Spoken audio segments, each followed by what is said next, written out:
ഞാൻ doctor M P മണി. നാളെ ജനുവരി 26 republic ദിനം. എല്ലാവർക്കും ആദ്യമേ തന്നെ ഊഷ്മളമായ റിപ്പബ്ലിക് ദിനാശംസകൾ നേരുകയാണ്. നമ്മുടെ രാജ്യത്ത് ജാതി മത ഭേദമന്യേ എല്ലാ ജനങ്ങൾക്കും സമത്വവും തുല്യതയും സാമൂഹ്യനീതിയും ഒക്കെ ലഭ്യമാകും എന്നാണ് ഭരണഘടനയുടെ ആമുഖത്തിൽ പറഞ്ഞിട്ടുള്ളത്. നമ്മൾ സ്കൂളിൽ പഠിക്കുന്ന കാലത്ത് അധ്യാപകർ ഇതൊക്കെ ധാരാളം പ്രസംഗിക്കത്തിലും അല്ലാതെയൊക്കെ പറഞ്ഞു നമ്മളോട്. നമ്മുടെ രാജ്യത്തിൻ്റെ മഹത്തായ മനുഷ്യാവകാശങ്ങളെക്കുറിച്ച് പൗരധർമ്മങ്ങളെക്കുറിച്ചൊക്കെ എല്ലാവരും വളരെ വാചാലമായി സംസാരിക്കാറുണ്ട്. പുറത്തിറങ്ങി കഴിഞ്ഞാൽ നമ്മുടെ രാഷ്ട്രീയ നേതാക്കൾ, ജനപ്രതിനിധികൾ, ഭരണാധികാരികൾ, മന്ത്രിമാർ ഇവരെല്ലാവരും പ്രസംഗിക്കുന്ന ഈ സമത്വം, സാമൂഹ്യനീതി, തുല്യതൊക്കെ തന്നെയാണ്. പക്ഷെ അത് ഈ രാജ്യത്ത് എത്ര പേർക്ക് അത് ലഭിക്കുന്നുണ്ട്? ഈ മനുഷ്യാവകാശങ്ങൾ, സാമൂഹ്യനീതി എത്ര പേർക്ക് അത് നിഷേധിക്കപ്പെടുന്നുണ്ട്? ഇതൊന്നും അന്വേഷിക്കാൻ ഇവിടെ ആരുമില്ല. ഞാൻ ഒരു പഴയകാല ശാസ്ത്ര സാഹിത്യ പരിഷത്ത് പ്രവർത്തകനാണ്. കൂടുതൽ കേട്ടതും പറഞ്ഞതും ശാസ്ത്രം, ഗവേഷണം എന്നീ വാക്കുകളായിരുന്നു. ഏത് പുരോഗതിയുടെയും, രാഷ്ട്ര പുരോഗതിയുടെയും ജനക്ഷേമത്തിൻ്റെയും എല്ലാം കാതലായ വശം ഗവേഷണവും പുതിയ അറിവുകൾ കണ്ടെത്തലുമാണ്. പുതിയ അറിവുകൾ കണ്ടെത്തുന്നതിലൂടെയാണ് മനുഷ്യരാശി വികസനത്തിൻ്റെ മുന്നേറ്റം സാധിച്ചിട്ടുള്ളത് എല്ലാ ഭാഗത്തും.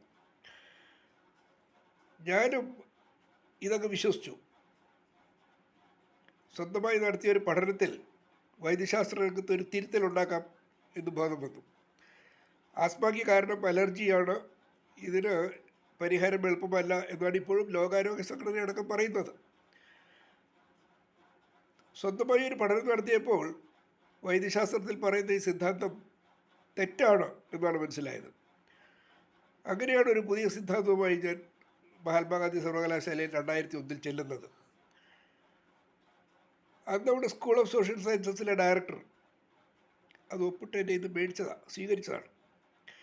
അപ്പോൾ ഡിക്ലറേഷനിൽ അദ്ദേഹം ഡിക്ലറേഷൻ എഴുതിയിരിക്കുകയാണ് ഈ ഗവേഷണ പദ്ധതിയുടെ, ഗവേഷണ കൗൺസിലിൻ്റെ എല്ലാ നിയമങ്ങളും വായിച്ച് പഠിച്ചതിന് ശേഷമാണ് ഇത് സ്വീകരിക്കുന്നതാണ് പറഞ്ഞിട്ടാണ് അദ്ദേഹം ഒപ്പിട്ടിരിക്കുന്നത്. അത് അധികം വൈകാതെ അട്ടിമറിക്കപ്പെട്ടു. ചതി ആരോട് പറയാനാ? ഈ അട്ടിമറിക്കുന്നത് നിസ്സാരക്കാരല്ല, ലക്ഷങ്ങൾ ശമ്പളം മേടിക്കുന്ന സർക്കാർ ഉദ്യോഗസ്ഥരാണ്. അത് ആയുർവേദ മേഖലയിൽ അവർക്കെന്തും ആകാം. അത് ഓരോ അട്ടിമറി നടക്കുമ്പോഴും ഞാനതിൻ്റെ രേഖകൾ സഹിതം, ചിലപ്പോൾ പത്രവാർത്തകൾ സഹിതം ഭരണകൂടത്തിന് എഴുതും, സർക്കാരിന് എഴുതും. മറുപടി വരും, ആടിനെ പട്ടിയാക്കുന്നതിന് വേറൊരു മറുപടി. അപ്പോൾ ഇങ്ങനെ ഒരുപാട് മറുപടികൾ ഇപ്പോഴും എൻ്റെ അടുത്ത് ഇരിപ്പുണ്ട്. അപ്പോൾ ഇത് പറയാൻ കാരണം ഇതിൻ്റെയൊക്കെ അടിസ്ഥാന ഘടകം, ഞാനൊരു പിന്നോക്ക സമുദായക്കാരൻ, OBC-കാരനാണ്. പല തിരുവിതാംകൂറിൽ ഏഴവൻ എന്ന് പറയും, ഞങ്ങളിവിടെ തീയൻ എന്ന് പറയും. അപ്പം ഞാനൊരു ഭാരതീയൻ ആണെന്നാണ് പറയാറ്. ഭാരതീയൻ. ആ ഭാരതീയനായി പോയതാണ് ഈ നീതി നിഷേധത്തിൻ്റെയും മനുഷ്യാവകാശ ലംഘനത്തിൻ്റെയും അടിസ്ഥാന കാരണം. ഒരു രക്ഷയില്ല. നമ്മളിത് എഴുതി വെച്ച കാര്യങ്ങളൊന്നും ഇവിടെ നടപ്പിലില്ല എൻ്റെ അനുഭവത്തിൽ. ഇതാരോട് പറയാനാണ്? ഈ കടലാസുകളെല്ലാം കൂടി ഇതിൻ്റെ ഈ രേഖകളും പത്രവും, ഒരുപാട് പത്രവാർത്തകളൊക്കെ ഉണ്ട്. പണ്ട് 2 TV ചാനലുകൾ വാർത്തയാക്കിയത് ആ കാലത്ത് 2001.